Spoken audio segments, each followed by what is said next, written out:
Baik, Assalamualaikum warahmatullahi wabarakatuh. Shalom, Om Swastiastu, Namo Buddhaya, Salam Kebajikan. Yang terhormat Ibu Nike, selaku dosen pengampu mata kuliah pencitraan biomedis lanjutan. Di sini kami dari kelompok 2 akan mempresentasikan hasil tugas besar kami, yaitu deteksi penyakit tuberkulosis berdasarkan citra X-ray paru menggunakan CNN. Baik, berikut merupakan anggota kelompok kami yang terdiri dari saya sendiri, Anissa Prastia Putri Kartini, kemudian Anissa Sri Rahmayani, Aruni Prameswari, Fauzia Oktavia, Resna Bayu Naufal, Leliana Aninda Putri, dan Raymond Nisi Daud Sihombing. Baik, untuk selanjutnya akan langsung dijelaskan oleh rekan saya. Tuberkulosis. Tuberkulosis adalah infeksi yang disebabkan oleh bakteri Mycobacterium tuberculosis yang umumnya menyerang paru-paru. Menurut Global Tuberculosis Report 2023, Indonesia menempati posisi kedua sebagai negara dengan bebas kasus. Beban kasus tuberkulosis tertinggi di dunia setelah India. Jumlah kasus tuberkulosis di Indonesia diperkirakan mencapai 1.060.000 kasus per tahun, dengan 134.000 kematian. Artinya, ada 17 orang meninggal setiap jam akibat tuberkulosis. Next, latar belakang. Meskipun ada beberapa metode diagnosis seperti pemeriksaan dahak dan tes darah, Indonesia masih menghadapi tantangan dalam mendeteksi tuberkulosis secara tepat. Berikut beberapa poin tantangan tentang mendiagnosis tuberkulosis itu. Yang pertama, ada kesadaran dari masyarakatnya. Yang kedua, kekurangan dokter spesialis. Ketiga, keterbatasan fasilitas kesehatan. Keempat, proses deteksi yang lambat. Kelima, stigma sosial. Dan terakhir, keterbatasan teknologi. Selanjutnya ada tujuan. Adapun tujuan dari tugas besar kami, yang pertama itu mengembangkan sistem diagnosis tuberkulosis berbasis gambar X-ray menggunakan model Densenet. Yang kedua, meningkatkan akurasi deteksi tuberkulosis melalui penggunaan model deep learning. Yang ketiga, menghasilkan model klasifikasi yang dapat membedakan gambar X-ray paru normal dan yang menunjukkan gejala TBC.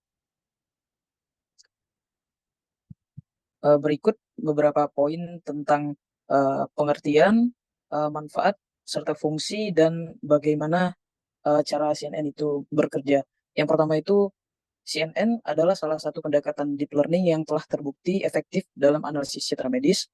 Selanjutnya, model CNN dapat belajar mengenali pola dan fitur secara pada citra medis untuk mendeteksi berbagai penyakit termasuk tuberkulosis. Dan yang terakhir, CNN dapat menganalisis gambar atau citra dari bagian tubuh manusia dan mengidentifikasi apakah paru-paru normal atau terindikasi tuberkulosis.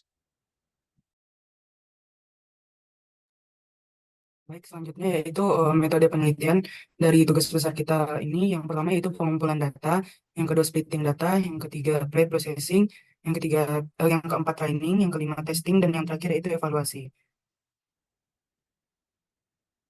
Di sini terbagi menjadi dua kelas. Yang pertama itu yang normal dan tuberkulosis. Yang normal itu kita mengambil 3.500 file atau gambar, dan yang tuberkulosis itu kita mengambil 700 file gambar. Gambaran image ronsen torak yang normal menunjukkan kedua paru tampak berwarna hitam. Pada foto ronsen, bulat lonjong putih di antara kedua paru adalah gambaran jantung.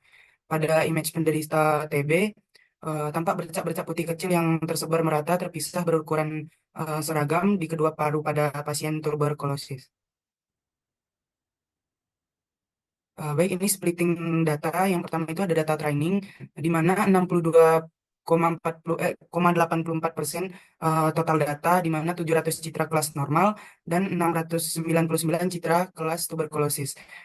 Data validation 7,86% total data, di mana 88 citra kelas normal dan 87 citra kelas tuberkulosis. Pada data testing 29,30% total data. Di sini ada 326 citra kelas normal dan 326 citra kelas tuberkulosis. Proses splitting data dilakukan dengan membagi dataset menjadi 3 bagian. Yang pertama yaitu train, validation, dan test. Processing. Di sini processing itu adalah persiapan data sebelum digunakan untuk pelatihan model. Tujuannya meningkatkan kualitas data, memastikan kompatibilitas dengan model, dan mempercepat konvergensi selama pelatihan. Di sini yang pertama yaitu ada resizing, di mana resizing itu adalah gambar-gambar yang ada diubah ukuran skala pikselnya menjadi ukuran yang sama untuk mempercepat proses training.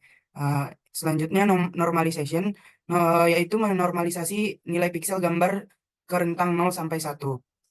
Semua gambar dalam dataset akan diubah ukurannya atau di resize menjadi 224 kali 224 piksel sebelum digunakan untuk melatih validasi atau menguji model. Hal ini dilakukan untuk memastikan konsistensi ukuran input pada model dan meningkatkan efisiensi komputasi. Selanjutnya ada augmentasi. Proses augmentasi data dilakukan pada data latih dengan cara menggeser, merotasi, memperbesar, dan membalik gambar. Hasil dari augmentasi akan menjadi data masukan untuk proses pelatihan menggunakan metode CNN dengan teknik transfer learning. Manfaat augmentasi data. Fungsi augmentasi data dalam pemrosesan citra adalah untuk meningkatkan variasi dataset dengan menghasilkan citra baru yang dimodifikasi dari dataset asli. Hal ini berguna terutama jika dataset asli terbatas atau tidak memiliki keragaman yang cukup. Next. Arsitektur CNN yang digunakan ialah DenseNet 121. Arsitektur ini dikenal karena konektivitasnya yang padat, di mana setiap layer terhubung langsung ke semua layer sebelumnya dalam feed-forward fashion.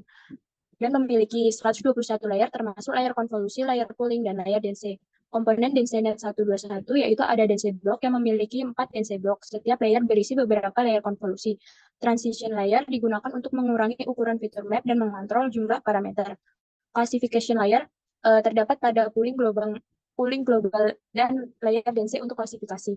Fungsi aktivasi yang digunakan yaitu ada relu pada sebagian besar layer konvolusi dan sigmoid pada layer output.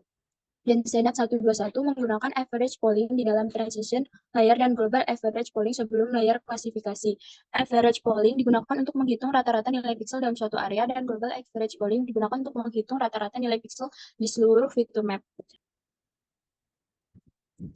Library yang digunakan yaitu ada Epython, yaitu dengan menyediakan fungsi-fungsi untuk interaksi dengan notebook dan menampilkan output.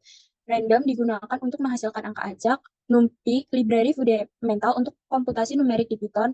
Matplotlib, library yang membuat visualisasi data di Python. Scikit-learn digunakan untuk menghitung confusion metric dan classification report untuk mengevaluasi performa model, serta TensorFlow adalah library open source untuk machine learning yang dikembangkan oleh Google. TensorFlow digunakan untuk membangun, melatih, dan mengevaluasi model deep learning. Next. Selanjutnya ada optimizer. Optimizer adalah algoritma optimasi berfungsi untuk mendapatkan bobot optimal untuk meminimalkan kesalahan dan memaksimalkan akurasi. Optimizer yang digunakan pada tugas besar ini ialah Adaptive Moment Optimization, yaitu ADAM, adalah suatu adaptive learning rate optimasi yang mengkombinasikan RMS probe dan momentum. Optimizer yang digunakan ADAM dengan learning rate 0,00001. ADAM digunakan sebagai optimizer yang bertanggung jawab memperoleh bobot model untuk meminimalkan loss function. Next. Selanjutnya batch size. Batch size digunakan untuk menentukan jumlah data training yang diproses dalam satu iterasi. Pada model ini batch size yang digunakan adalah 16. Seperti gambar yang samping, boleh lihat kodenya. Next. Kemudian untuk jumlah epoch, mengacu pada siklus penuh di mana seluruh dataset training telah melewati proses pelatihan model. Selama satu epoch, model akan melihat dan belajar dari setiap data dalam dataset training satu kali. Jumlah epoch dalam pelatihan model ini berjumlah 50 dengan menggunakan kode berikut. Selanjutnya, untuk loss function-nya itu ini menghitung perbedaan antara distribusi probabilitas prediksi dan distribusi probabilitas sebenarnya atau label. Kemudian untuk tujuannya adalah untuk meminimalkan loss function selama pelatihan, yang berarti model membuat prediksi yang lebih akurat. Untuk cross entrop ini digunakan untuk klasifikasi multi-kelas, di mana outputnya adalah probabilitas untuk setiap kelas. Dalam kasus ini, model memprediksi probabilitas untuk dua kelas, yaitu yang pertama normal dan kedua tuberkulosis. Selanjutnya, early top. Fungsinya itu untuk menghentikan proses pelatihan lebih awal jika metrik validasi yang dipantau tidak mengalami peningkatan setelah beberapa epoch. Manfaat early stop yaitu yang pertama menghindari overfitting dalam menghentikan pelatihan lebih awal. Yang kedua, menyimpan model terbaik selama pelatihan sehingga tidak perlu menjalankan ulang pelatihan untuk mendapatkan hasil optimal. Untuk kodenya sebagai berikut, model akan berhenti jika metrik validasi atau val akurasi tidak meningkat setelah dua epoch berturut-turut. Selanjutnya, Oke, selanjutnya hasil data. Hasil data yang diinginkan dalam proyek ini diantaranya evaluasi model, hasil pengujian, conversion matrix, visualisasi hasil training, output klasifikasi. Nah, untuk menjelaskannya, prediksi model ini setiap input gambar X-ray itu model memberikan hasil berupa normal atau tuberkulosis, yaitu dua kelasnya itu. Kemudian akurasi yang diinginkan itu di atas 95% idealnya. Dan visualisasinya, grafik akurasi dan loss, serta durasi pelatihan. Dan loss itu nilai error model selama training dan validasi. Targetnya nilai loss minimal dan stabil pada akhir penelitian pelatihan. Kemudian ada hasil pengujian atau conversion metric. Di situ meliputi true positif, true negatif, false positif, false negatif.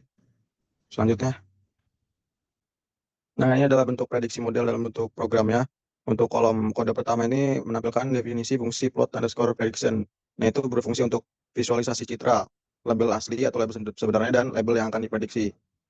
Untuk kode kedua itu menjalankan proses untuk memilih secara random acak 6 gambar dari dataset. Itu memprediksi labelnya menggunakan model DNSNet 121 dan memplot hasilnya menggunakan fungsi tersebut. Next. Setelah menjalankan program pada sebelumnya, didapatkan hasil modelnya. Nah, pada bagian prediksi model ini menampilkan 5 gambar kelas normal dan 1 gambar kelas tuberkulosis. Gambar-gambar tersebut menunjukkan bahwa citra dengan label asli normal berhasil diprediksi sebagai normal, dan citra dengan label asli tuberkulosis juga berhasil diprediksi sebagai tuberkulosis. Semua prediksi model benar dengan akurasi mencapai 99,06%. Next. Selanjutnya ada akurasi model. Akurasi model ini menunjukkan seberapa baik model memprediksi data secara benar selama proses training dan validation. Nilai akurasi biasanya berada dalam rentang 0 hingga 1 atau 0% hingga 100%.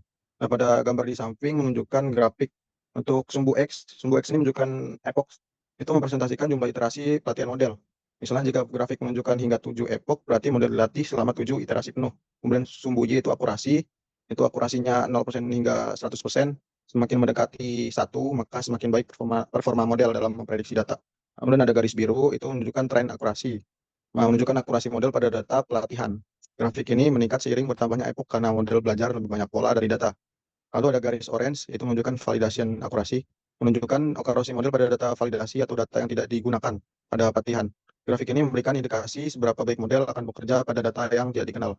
Untuk performa akhirnya, model memiliki akurasi validasi tinggi, sekitar 97% sampai 98%, menunjukkan model cukup baik dalam memprediksi data yang tidak dikenal. Selanjutnya dilanjutkan oleh kawan saya.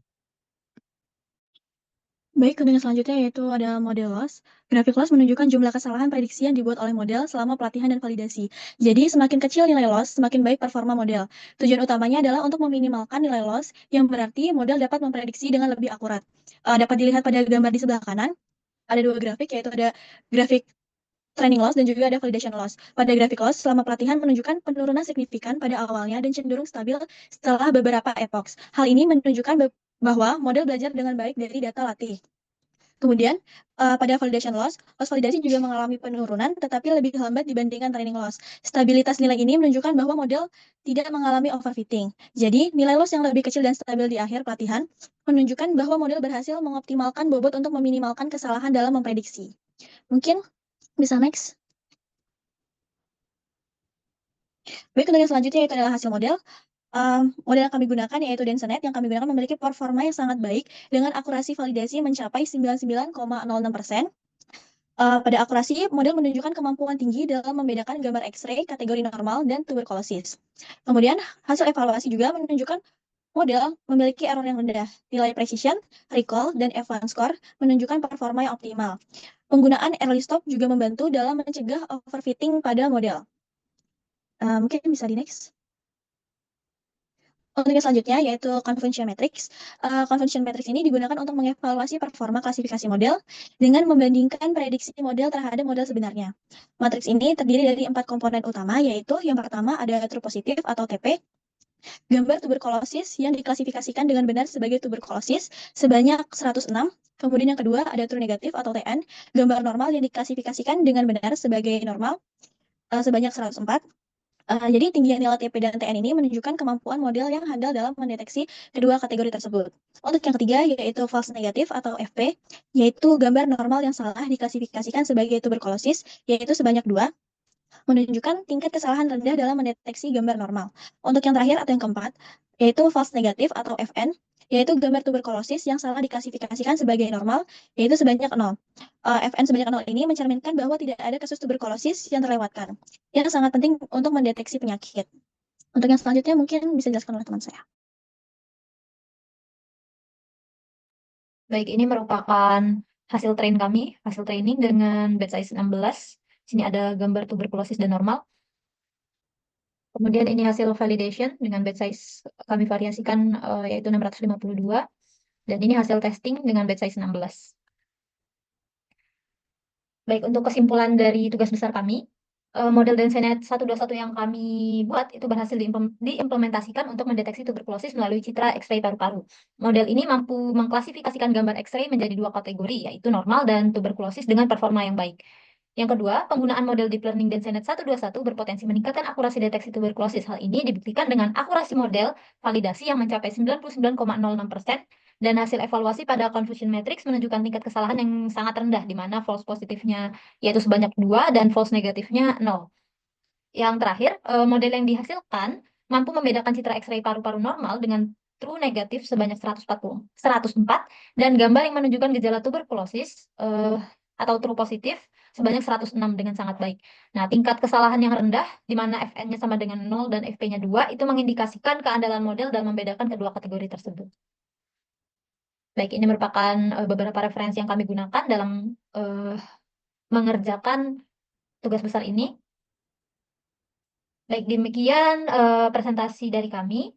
Apabila terdapat kesalahan dalam penyampaian kata, kami mohon maaf. Kami akhiri. Wassalamualaikum warahmatullahi wabarakatuh.